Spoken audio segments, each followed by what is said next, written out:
कहानी की शुरुआत खूबसूरत सियोन से होती है। सियोन एक परी थी जिसे देवताओं ने लोगों की काम वासना दूर कर उनकी शैतान कामदेव से रक्षा करने के लिए धरती पर भेजा था। मगर धरती पर आकर वो भूतम नाम के एक आदमी के प्यार में पड़ गई और लोगों की कामदेव से रक्षा करने की बजाय वो खुद ही कामदेव के साथ अपनी वासना मिटाने लगी, क्योंकि भूतम ही कामदेव था। अब नाराज होकर देवताओं ने सियोन को मारकर उसकी आत्मा निकालने के लिए दो और परियां धरती पर भेज दी। देवताओं का मानना था कि एक परी और शैतान का मिलन सबके लिए खतरा पैदा कर सकता है। परियां अपनी शक्तियों से सियोन की आत्मा निकालकर उसके शरीर को जला देती हैं। सियोन की मौत देखकर भूतम को बहुत गुस्सा आ गया। वो परियों से लड़ने लगा, जिसमें वो एक परी को मार देता है। अपनी साथी परी की मौत देखकर दूसरी परी अपनी जान बचाने के लिए भागकर एक गाँव में आ गई। उसी समय इस गाँव की मुखिया की पत्नी अपने बच्चे को जन्म दे रही थी। परी के पास इतना समय नहीं था कि वो सियोन की आत्मा को देवताओं के पास ले जा सके, इसलिए वो उसकी आत्मा को मुखिया की पत्नी के पेट में डाल देती है।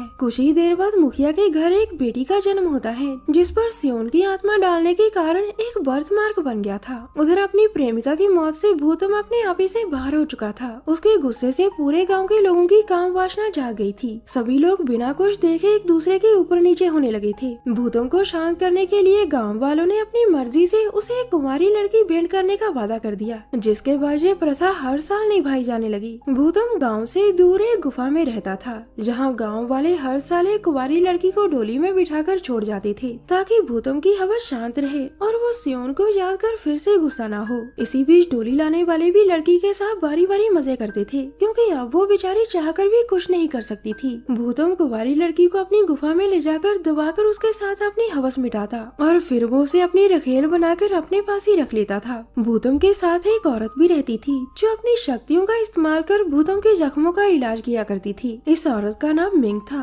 अपनी शक्तियों को और ताकतवर बनाने के लिए मिंग गांव में जाकर लड़के लड़कियों के साथ संबंध बनाती थी। ऐसे ही कई साल बीत गए। मुखिया की बेटी जोई जवान हो चुकी थी। उसकी खूबसूरती का हर कोई दीवाना था। उसकी सहेलियों से भूतम का नाम लेकर छेड़ने लगी थी, क्योंकि जल्द ही वो दिन आने वाला था जब गाँव वाले किसी कुंवारी लड़की को भूतम की वासना मिटाने के लिए भेंट करने वाले थे। जब वो अपनी सहेलियों के साथ घूम रही थी तो अचानक उसके सामने भूतम आ जाता है, जिसे देखकर जोई उसे देखती ही रह जाती है। जोई के शरीर में सियोन की आत्मा होने के कारण वो भूतम की ओर आकर्षित हो रही थी। इसके बाद वो शर्माकर वहाँ से भाग जाती है। भागकर वो फिर से अपनी सहेलियों के पास आ गई, जो उसका नाम भूतम के साथ जोड़कर उससे हंसी मजाक करती है। इसी दौरान उनकी नजर एक नाव पर पड़ती है, जिस पर बहुत सारी मछलियाँ तड़प रही थी। जोई नाव के पास आकर उन मछलियों को पानी में छोड़ना चाहती थी, मगर तभी पानी में से एक जवान लड़का बाहर निकलता है, जिसे देखकर जोई डर जाती है और अपनी सहेलियों संग घर वापिस आ जाती है। इस लड़के का नाम सेन था,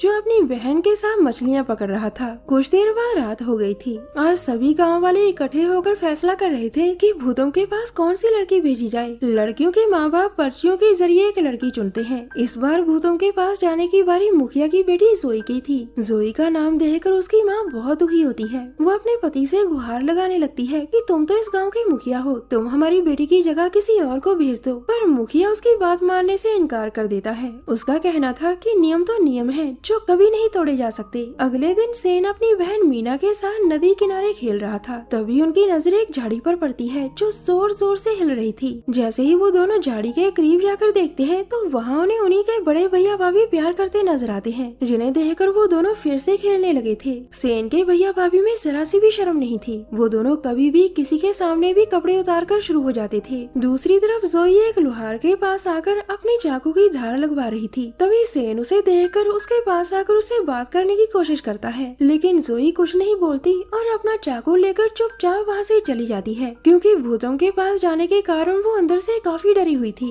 और सेन को इसकी कोई खबर नहीं थी। रात होने पर पूरे रीति रिवाजों के साथ जोई को डोली में बिठाकर भूतों के पास ले जाया जाने लगा। डोली उठाने वालों में सेन भी शामिल था। उसे अभी तक नहीं पता था कि अंदर कौन है। आगे बढ़ते बढ़ते डोली से एक चाकू नीचे गिरता है। जब सेन चाकू उठाता है तो उसे देखकर वो सब समझ जाता है कि डोली के अंदर जोई है। जोई को देखकर वो बहुत दुखी हो गया था, क्योंकि मन ही मन वो जोई को पसंद करने लगा था। कुछ ही देर बाद सभी गांव वाले डोली को भूतों की गुफा के बाहर छोड़कर गांव में वापस आ जाते हैं, मगर एक घटिया आदमी इस मौके का फायदा उठाने की कोशिश करता है, जिसे जोई अपने चाकू से डराकर वहाँ से भगा देती है। सेन अपने घर पहुँचकर देखता है कि उसके भैया भाभी आज भी जिस्मानी खेल खेलने में व्यस्त थे, जबकि सेन जोई के बारे में सोच सोच कर परेशान हो रहा था। दूसरी दूसरी तरफ जोई के पास भूतम पहुंच गया था, जो बहुत गुस्से में लग रहा था, लेकिन जोई को देखते ही उसका सारा गुस्सा शांत हो गया। उसे जोई में अपनी सियोन नजर आने लगी थी। जोई भी उसे देखकर अपना चाकू नीचे फेंक देती है। अब जैसे ही भूतम उसे अपने साथ ले जाने लगा, तभी सेन वहाँ पहुंचकर उस पर वार कर जोई को वापस गाँव में ले जाता है। सेन की बहादुरी से गाँव वाले बहुत खुश होते हैं। पूरा गाँव जश्न मनाने लगा था।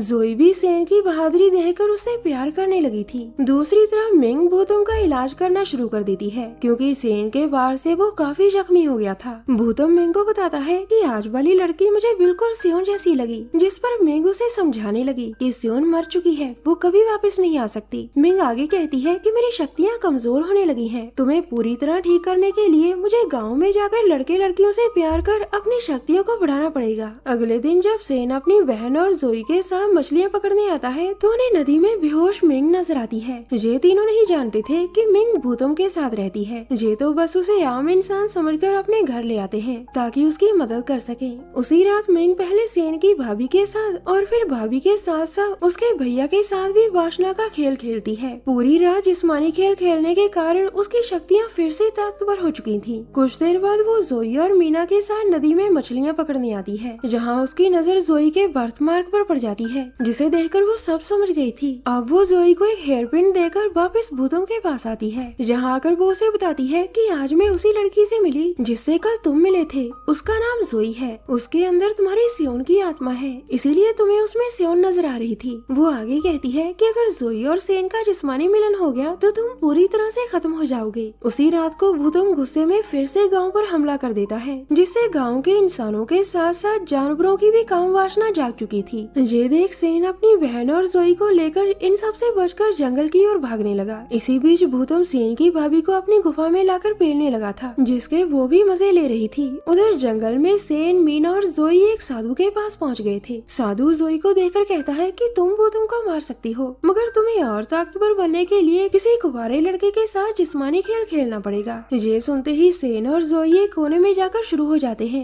जबकि मीना वहीं खड़ी अपने बाल ठीक कर रही थी। तभी साधु की नजर उसके हेयर पिन पर पड़ती है, जिसे देखकर वो कहता है कि ये तो भूतम का जादुई पिन है, यानी उसे पता है कि तुम लोग इस समय कहाँ हो। मगर इतने में तो भूतम ने आकर सेन को पकड़कर अपनी गुफा में लाकर उसे बर्फ में जमा दिया था। मीना और जोई भी सेन को बचाने के लिए छुपती छुपाती भूतम की गुफा तक पहुँच गयी थी, जहाँ मीना अपने भाई को बचाने के लिए अपने हुस्न और गर्म अदाओं से भूतम को अपनी ओर आकर्षित करने लगती है, और जोई सेन के पास जाकर अपने शरीर की गर्मी से बर्फ पिघलाने की कोशिश करने लगी थी। मीना भूतम को अपने पीछे पीछे पानी के अंदर ले आई थी। उधर बर्फ पिघलने पर जोई सेन को जगाने के लिए उसके साथ वहीं प्यार करना शुरू कर देती है, मगर जैसे ही भूतम की नजर उन पर पड़ी तो वो अपनी तलवार से सेन पर वार करता है, जो सेन को बचाने के चक्कर में जोई के बर्थ मार्क पर लगती है। तलवार के बर्थ मार्क पर लगने से उसमें से सियोन की आत्मा बाहर निकल आती है। सियोन को अपने सामने देखकर भूतम बहुत खुश हो गया था और उसे लेकर वो वहाँ से गायब हो जाता है। और इसी के साथ इस कहानी का यही अंत हो जाता है।